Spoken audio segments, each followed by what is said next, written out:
Welcome to Talk About Topeka. I'm Chris Schultz. Tonight we're joined by Suki from Uncle Bo's Blues Bar at the Ramada Inn.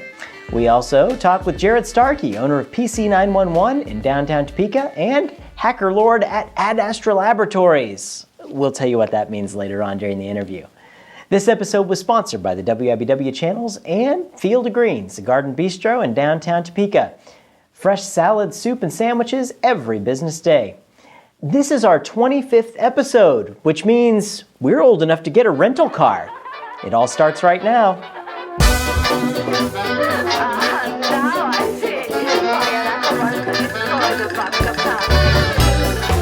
Welcome to Talk About Topeka. I'm right here with one of the owners of Uncle Bo's, Miss Suki. How are you? Fine. How are you? I'm great. Good. Uncle Bo's is at the Ramada. Tell us a little bit about Uncle Bo's. It's owned by Parish Corporation. We're going into our 7th anniversary here in September.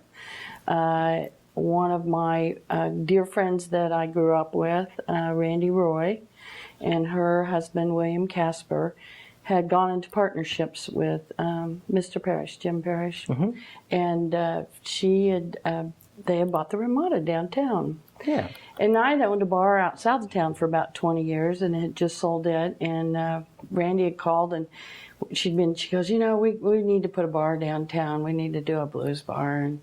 And of course, being in the bar business for years, you just think, God, I just got out of one. I'm kind of tired right now. But how can you ever turn a friend down? So we went down and we got started and we had just a fine time putting the bar together. And Randy's a wonderful designer and picks out some great things. So we had a whole bunch of different concepts, you know, when something gets new. Sure.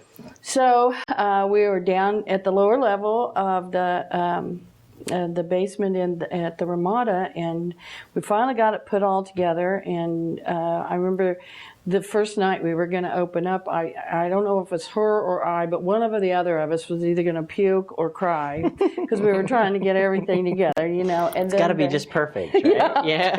Puking or crying, one of the two. So we got the doors open and they coming up with the name, that's what that was a hard deal because you know, you got so many different things you can choose from. Well, William Casper, who was Randy's husband, also he owned cashmere companies all over the United States. They did. And in his family were a lot of Bills. And so they called him Bo. They'd always call him Uncle Bo. And so Randy said one time, why don't we use Uncle Bo and then we'll get a caricature of her husband, Bill, William Casper. And so that took a little time too. We got the caricature, and in fact, there's sometimes people. His face is. We have him around the club, and there's some blues artists that'll come in. They'll have the same hat on there as he does, and so somebody will go, "Is he Uncle Bo?" And I go, "No, he's not." And Uncle Bo was, or William Casper was, one of those men in your life that you meet that you hope that you strive to be something like. He was a self-made man, and having a conversation like you and I are here, he would have already had it turned around to something about you, and you would have been telling him your life story very easily. Very, very, very cool guy.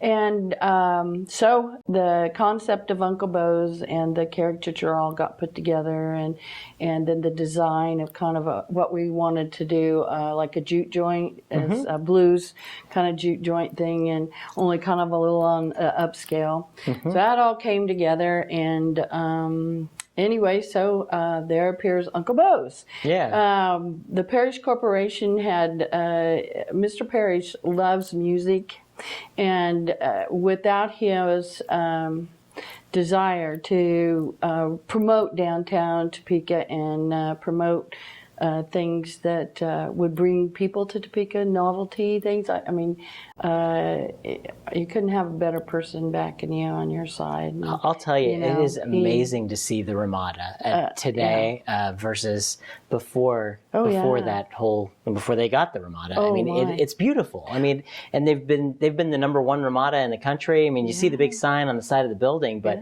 I think that's a true testament to the fact that they care about turning something around and obviously gave that back to the community. Right. I read stuff about it. There's just so many functions that are held there yearly that are wonderful, and the rooms, and they're going to do. I'm always amazed when I go into rooms too, and they've decorated in there. It's just beautiful.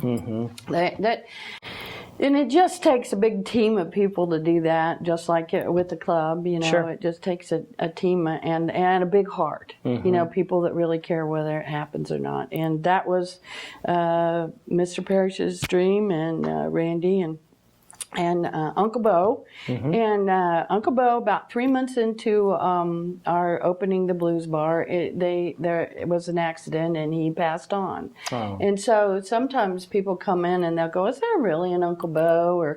And every now and then there'll be like a TV flash on, and I go, "Oh, he's always here with us." Yeah. I'm not sure how, but he's always here with us. And he loved blues, and so did Randy. So you hope you. What a great way to have a tribute, Oh, my goodness. And it didn't start out to be a tribute by any means. I wish I could see him on the dance floor, but but yeah. And I know he would have enjoyed all the entertainment that we have there. And so it's a blessing. Ramada has been a blessing to downtown. Uncle Bo's, I hope, is the same. And well, we keep hearing about you doing wonderful things. We've been to some really wonderful things, and you're bringing some great acts to Topeka. Tell us about how you've come to know all of these folks. Well, that was another, out at my little honky-tonk bar, when we would turn 50 years old, some classmates of mine came to me and said, "We want to do a show with this gentleman called Jimmy Thackeray." And I'd never really heard of him before, but it was kind of a bigger show than what any of them or I would have done. But we worked out the kinks of everything, and we pulled Jimmy Thackeray and the drivers into Suki's bar out there. Well, we sold about 150 tickets, and he is kind of a big deal. He used to play with the Nighthawks, and he's been around forever. Well, of course, then Jimmy had a pretty good time, and he said, "Well, you need to get my buddy Tab Benoit in." And, well, okay. Well, we hadn't seen Tab before, and Tab, as a Louisiana blues player with a Cajun flavor, and probably one of the top blues players in the world now, up for Grammys and all that good stuff. And he's adorable. Yeah. He's a cutie. And so that sold a lot of tickets. And then Jimmy says, "Well, now, if you're going to have these guys, you got to have the Kate brothers in." And the Kate brothers have played at 3 president inaugurals.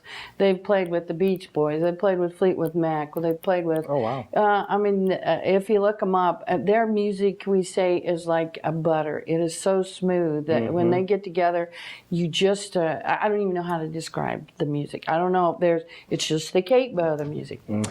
So after you kind of get in the circle of people, then somebody goes, "Well, I know this guy over here. You should try, Coco Montoya or, whoever. Well, now, have you heard of this guy, Walter Trout?" Well, Walter and Jimmy, and Jimmy told me that this place was a good place to play, and Walter said this, and, so next thing you know, you're just right in the middle of it. Yeah. And they loved our little bar. I always tell them it's kind of a one-stop shop because they have the hotel and they can load in at Uncle Bo's, go up to the room and relax, and then come down and play for the audience, and that really is helpful. Sure. And then we have concert packages where you can get like the 2 tickets in a room and breakfast. And with those concert packages, it helps bring in some of the people like from Salina and Wichita and Kansas City. Or people here in Topeka who want to have a nice date night or something. And they do, and they do that. They figure it out for anniversaries or whatever they're going to do. We decide to stay. Yeah. And I was like, that's a good idea. Yeah. Get out of the normal and because it's even if you're in a hotel and you're in your own hometown, it's like you're out of town anyway. That's right. Yeah. I mean, you're in a different you just save the gas. So it just kind of kept snowballing like that, and I started making trips down to Memphis and kind of watching some bands down there, and they have this huge foundation that's all over the world. It's called the Blues Foundation. I don't know if you're aware of it or not, but in every state hopefully there's a blues society. And there's one in Wichita and there's one in Kansas City in Kansas. But there wasn't one in Topeka. So myself and there was 10 other people put together the Topeka Blues Foundation.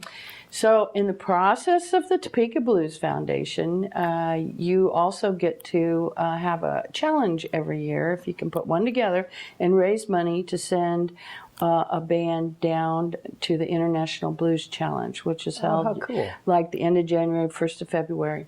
And in that challenge, every state that, like last year, I think there was about 260 bands there in 17 countries. Wow. That will take somebody's career from here over to here. From here to here. And the main thing it does is the networking is wonderful. So come back from Memphis, decide we need to do a blues challenge, and start going down there. Went down to the Blues Music Awards and a lot of other things. Well, in the meantime, somebody will say, oh, well, such and such, well, such and such knows you, and you just keep going back and forth. So it's a big network thing. So in the very beginning, it was a little hard because we were in a hotel. We were, quote, quote, a hotel bar in Topeka. Well, what do y'all know about blues in Kansas? Of course, I'm thinking Kansas City, blues, jazz, But I really had people say that before. Of course, that makes you just go, well, pooey on you, we'll just make this a spot to come to. Yeah, absolutely. So it's kind of, it just continues to grow and evolve, and with our Blues Society and going down to Memphis. And then now we go take a little trip over to Nashville also, take little trips down to Clarksdale, Mississippi. And so again, the more people you meet, the more people are going, well, oh man, you've got to go stop in Topeka at that Uncle Bo's place. Well, you're doing something that not many other people do it, and I think it's something that's completely unique to Topeka, and I think that those are the things that make people from Kansas City look down and say, what are they doing right down there? I think Uncle Bo's is one of those things. So I don't know. I'm always just amazed because I stand at the door every Friday and Saturday. Sometimes we have early shows on Wednesdays, and some of the bigger artists that we get in might not be able. We see 200 people, but you can't get them unless you have a bigger seating venue, cost wise. But we have a little early show from 6 to 9 that they can come in, and I can make a ticket price that's good for people. And anyway, I get to stand there and meet everybody that comes in, and the blues fans and lovers come for miles to see people that they love. So it's great, and and everybody has a story of where they. Last weekend we had Stacy Mitchart, and there were people saying he plays a lot in BB King's down in Nashville. Well, we saw him down in Nashville, and he was so much fun. We couldn't believe he was in our own backyard, and we thought we got the name spelled wrong and all that. So it brings out people that all the time, new faces from everywhere. It's great. And how do people find out about what you have going on? You have a website? We have a website, and we have a Facebook, and we have a newsletter that we send out. And if you just go to our website and push newsletter, you can put your email in there. And What's your website address? It is just go to Uncle Bo's. UncleBo's.com? Google Uncle Bo's. Uncle Bo's. And they'll notice that we're not the one. There's one in Hawaii, but that's Puna Bar, so they'll know. It's not that one. And it's in Hawaii. You're not in Hawaii. You're in Topeka. You're in Topeka. And then it will have the calendar there, so you can see everybody that's coming up. And then if you just push contact, it'll take you to Suki at Uncle Bo's, and then you get questions and wants. If you have somebody that you haven't seen, I can't get everybody in the world, but you can just put your foot out there, and hopefully they're coming through sometime. That's right. You never know. You just got to. Well, you are bringing some things to Topeka that I think only you could do. I don't know. You're doing some wonderful things. So thank you for your contributions to that and making Topeka a better place. That's what we like to focus on here. Thank you. So unfortunately, I cannot let you leave until we do the notorious light lightning round. Uh-oh, here we go. Here we go with that. I've got my cards here with some stupid questions on them. We're going to put 60 seconds on the clock, and we're going to see what you got. All right, let's put the time on the clock. Yeah, go. If Hollywood made a movie about your life, who would you want to play the leading role? Oh, geez. Lainie Kazan. Well, that could be fun. Yeah. Do you know her? I can see it. Yeah. Yeah, Lainie Kazan. She's cool. Let's see, what was your favorite TV show when you were a kid? We didn't have probably Bonanza. Okay, very good. That's aging me, isn't it? That's right. They had reruns. Yeah. They still do. Good for you. All right. Lassie. I don't know. Let's see. What's your favorite tourist attraction in Topeka? In Topeka. Besides Uncle Bo's. Besides Uncle Bo's. I love Gage Park, the zoo and everything. They've done a good job, and the old structures are still there. Very good. It's really pretty. Lots of awesome stuff. Yeah. Okay. Who is your favorite musical group? In the world? In the world. Does it have to be a group? I don't know. God, It could there's be a person. so many. I think it could be a person. I have so many that I love. I can't think of one. I do love the Cake Brothers. Cool. There we go. Yeah, we'll take that. We'll okay. take that. But there's so many other people, and you should find out about all of her favorites by going down to Uncle Bo's. And one final question for you. Yes, sir. What is your favorite television show to watch every Tuesday night at 9:30 on my TV? Talk about Topeka. Yay! With Chris. Thank you for Suki, including thank you. me. I appreciate it so much. We're so glad you came. Thank When you. are you coming down? Oh, probably very soon. I hope so. I'll be there. Pick a show. I love it. Thank you. You bet.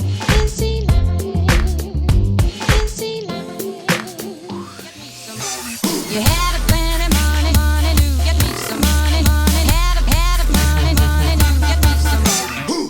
Well, we're here with Jared Starkey. He's the owner of PC911 and the hacker lord of Ad Astra Labs. We'll get to that in a minute. How you doing, Jared? I'm fantastic. How are you, Chris? I'm great. Thanks for joining us today, or evening, whichever time you're watching us here. So you're with PC911, a local technology company here in Topeka. Tell us a little bit about that. PC911 is an offshoot from the software development company I started a couple years ago.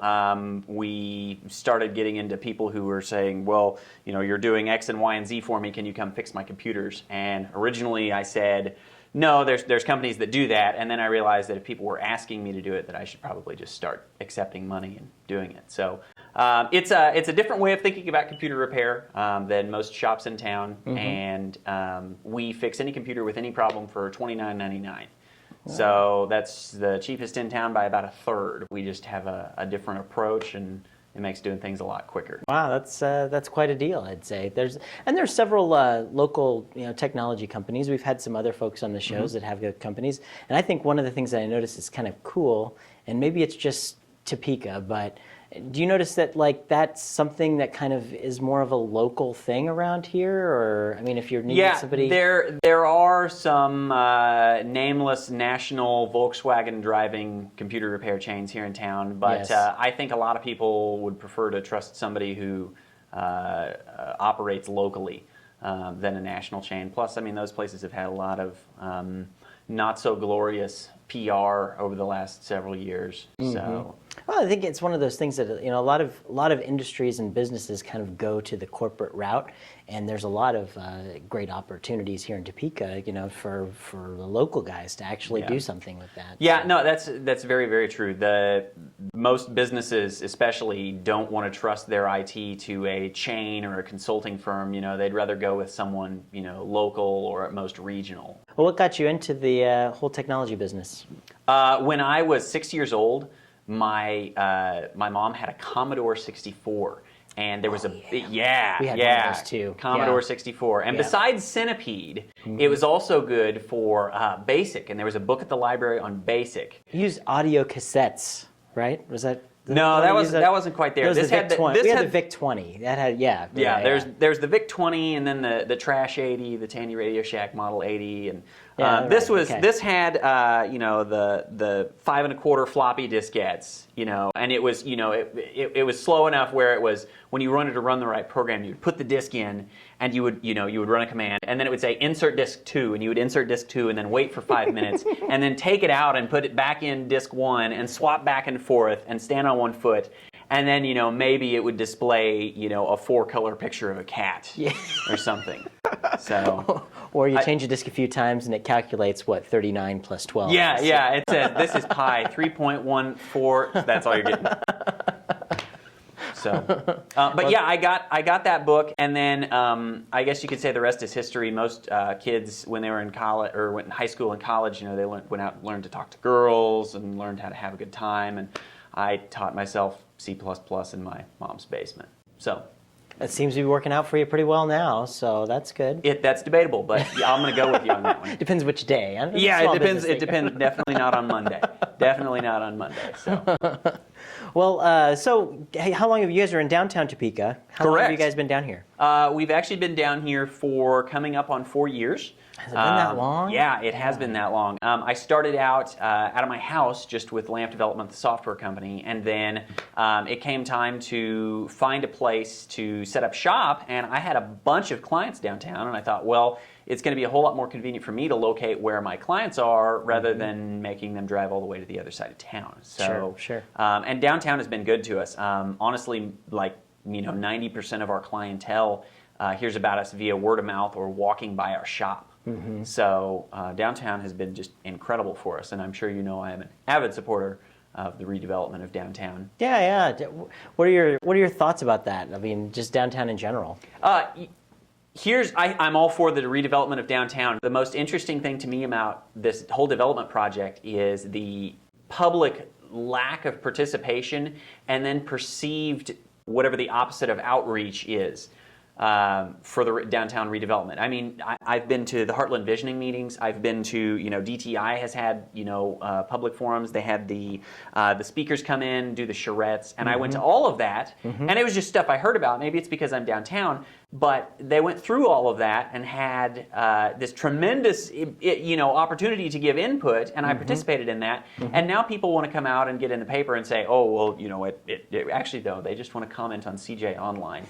And say, oh, they haven't got enough public input. The thing that really gets me is a lot of people are saying, oh, well, we don't want to use taxpayer dollars for bells and whistles. We're all for fixing the infrastructure. That's the thing to say now, is they're all for fixing the infrastructure, but they're not for bells and whistles. Well, if you look at the plan, I'm really curious where the bells and whistles come in, because there's a lot of people out there that are probably still thinking Serpentine Street and fountains and all of that. Yeah. But 90% of this plan is stopping all of the water breaks. Yeah. That happen like in front of my business. There's been 2 in the last week in front of my business. Yeah. Fixing your problems with the sewer out front. I mean, that's why I got involved with the whole thing. Yeah. I mean, we were having problems. People are talking about doing this stuff, and we were having issues. And I was like, if we don't get involved with this process now to make sure that that's done, then they're going to be digging the streets up, replacing the streets, and then they're going to dig the streets up again to replace something under the streets. That's and what blows my mind. It makes no sense at all to do that. I mean, 10th Street, how many water brain breaks have we had?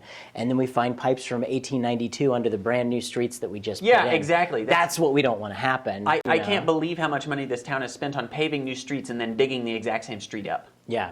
So I just, I understand the and that can kill a small business to do that. I mean, if you look a lot of the stuff that happened at the 29th and Urish Roundabout as well, when they had to do that so many times, there were so many small businesses in that little strip mall that had so many problems because of that, and no one could get to them. Yeah. I was even thinking about that in North Topeka. They've got, half the road is shut down, and I looked at all the businesses on the west side and thought, wow, how do people get to there? And the answer is a lot of those businesses are probably casual shops that most people are just passing by. And you got to think about how many weeks of revenue, how many paychecks those business owners are missing out on because there's no access to their shops. Yeah. So now, and we haven't been that unfortunate downtown, but if people are okay replacing pipes and moving utilities to a central corridor, if people are okay with that, then I don't see what the harm is in saying, well, it makes more sense to go ahead and put in nicer curbs while we're digging this up anyway. That is one of the things that's like, do you want to put it back exactly the same way and put the same design that worked for 1982 or whenever this was put in? Yeah. I mean, or do we want to do something that's going to fit now and be, relevant for the next 50 years? Do we want to try and forward think on that, or do we want to just kind of band-aid something? And I don't know. We're kind of up against a rock and a hard place here. With, I think that if anything is going to happen, that now is the time to do it. Yeah. That's also my big thing. I mean, people have been honestly talking about this people have talked about this back as far as 10 years.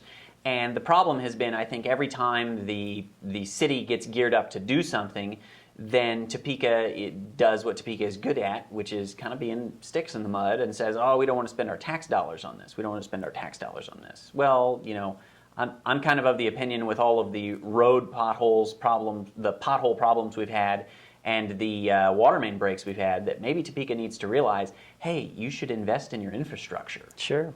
So. And do it intelligently. I mean, I think people are really worried about their tax dollars being spent because they've really seen a lot of tax dollars wasted on a lot of stupid things. And so it takes time for the city to earn that trust back. Yeah. And I hopefully think that they're doing things right. I think that the leadership of the city has kind of seen that there's been problems with the leadership in the past. And I think we've got a good slate of leaders that are working really hard to make some progress on that. But nobody wants to waste any tax dollars. That's the thing. What we want to do is use tax dollars to make more tax dollars. How many water main breaks have we had since the beginning of the year? Isn't it up like, I want to say it's a high number, like in the hundreds? It's a lot. And, that's not $1,000 to fix that. That's not, I think that Talk About Topeka should do an Open Records Act request and find out how much per water main break it costs. I don't know. We usually just kind of have fun, so. You don't want to be the rabble-rousers? Rabble-rousers. I don't know about all that, so I don't know. We like to just talk and keep it simple. Tell dirty jokes. Pretty much as many dirty jokes as we can tell. So that's about how it works. I do want to talk a little bit about Ad Astra Labs, though. You're a project you're working on. Yep. Tell us a little bit about that. Ad Astra Labs is a hackerspace.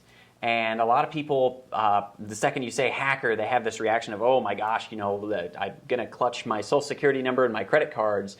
And hackers get far more credit for being nefarious than I think is actually due. There's a certain cool hip factor that most hackers don't actually have. The idea of a hacker is I'm going to take something and I'm going to figure out how it works, and I'm going to subject it to my will. Mm-hmm. Most of what people are working on right now, we found an old LED sign, like the scrolling used to be in the bowling alley, LED type sign. We reverse engineered the communications protocol on that, so we can make the sign say whatever we want now. Awesome. There's a guy that brought in a neon sign transformer, and we're working on making this thing that shoots sparks. It's far more nuts and bolts than cool people in a basement hacking the Gibson, so to speak. Yeah. Well, that's really cool. I mean, it sounds like a lot of fun. And we're working on a partnership with the Northeast Kansas Library System to get hacker spaces in libraries to try and encourage people to tinker. And the hacker space idea is a smaller part of, in general, what they call the maker movement. The idea that people don't want to just go out and buy things anymore. Mm-hmm. They want to build it themselves. They want to fix it. Mm-hmm. My sprinkler broke in my yard the other day, and instead of going out and buying a new one, I said, you know what? If I can afford $10 to buy a sprinkler, I can afford 15 minutes to take it apart, figure out what broke, and fix it. Mm-hmm. And so I saved $10 by fixing my sprinkler. Even like YouTube's a great thing. You can go on there and say, my sprinkler's broken, I need to fix it. And then somebody is going to be on there and have a video. It's like, if you're running your sprinkler, exactly. And they'll tell you what's going on, and then you end up saving a lot of money. If you get on YouTube, you can find videos of a guy that, I don't know how he has access to all these cars, but all he does is shows videos of how to change the oil in your particular type of car. I mean, it's an oil change. It's the same thing, but he shows exactly where everything is. So the biggest novice when it comes to cars out there could go out and do it themselves. And that I think that DIY, do-it-yourself mentality is probably a good thing in general for America to have. Why wouldn't you want to know? Yeah. If something falls apart. I will subject the world to my will. Yeah. I can fix this. I can do it myself. And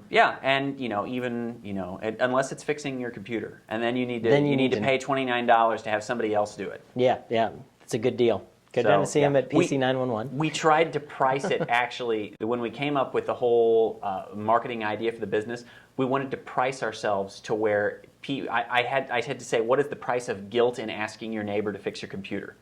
And I said, okay, there, for most people, I think if you could do it for $29, then that would be enough. Where that is cheaper than the guilt of asking your neighbor kid to fix the computer. This is true. This is true. So, and then having to work it out to get them to actually come over to, Bingo. bake them cookies or whatever you have to do. Bingo. Yeah. Plus, with a brick and mortar shop, you've got somebody to come back and strangle if it doesn't work. That's true. So neighbor kid's got a basement and parents to hide, Yeah, it makes it a little more difficult to strangle the neighbor kids. So. It does. It does. Well, Jared, I can't let you leave until we do the notorious lightning round. That's where I ask you a bunch of silly questions, and we have 60 seconds to get to the bottom of them. All right. I tried to practice for this. Oh, good. All right. I think I'm ready. All right. Okay, ready? 60 seconds, and go. What's your favorite thing to do on a Friday night in Topeka? Sit at home and enjoy free time because I have none. Good. All right. If you were a salad, what kind of dressing would you have? Oh my goodness. I would have to say cranberry vinaigrette because my wife likes that. All right, very nice. That's a romantic cranberry vinaigrette. Yeah, salad yeah. for the wife. All right. If you won $20 million in the lottery, what would you do with the money? I would buy a boat and then sing I'm on a boat. Just T-Pain style. Just for fun. Just for fun. Let's see. What's your favorite hobby? Funny that you asked that. That's never mind. That's one of my those ask you a question on the internet. That's Yeah. like the one I always go for is what's your hobby? Yeah. I would have to say when I have time, I really actually enjoy landscaping. Really? Yeah, we got a house, and so I'm landscaping now. Well, that's good. And our final question here. What's your favorite television show to watch every Tuesday night at 9:30 on my TV? I think it's Talk About Topeka. Oh, good choice. Very nice. Well, Jared, thank you so much for joining Hey, us. Really thanks for appreciate having it. Got a problem? $29. Go down and see Jared. He'll fix your computer problems down at PC 911. Have a great time and doing everything to Ad Astra Labs too as well. I appreciate it. Check us out on the internet. Absolutely. Take care. Thank you very much. Never thought I'd be on the floor. It's a big blue watery road. Thanks again to Suki and Jared Starkey. This episode was sponsored by the WIBW channels and Field of Greens, a garden bistro in downtown. Fresh salad, soup, and sandwiches every business day. It's super that so many people are talking about Topeka. If you'd like to join the conversation, make your own video on YouTube and send it to us on our website at talkabouttopeka.com.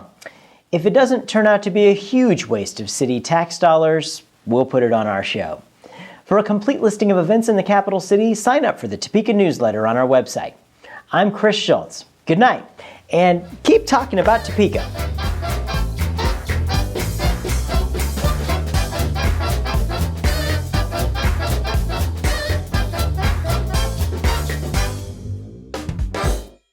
Thank you very much. We're done. Yay! That's me jumping off the blimp.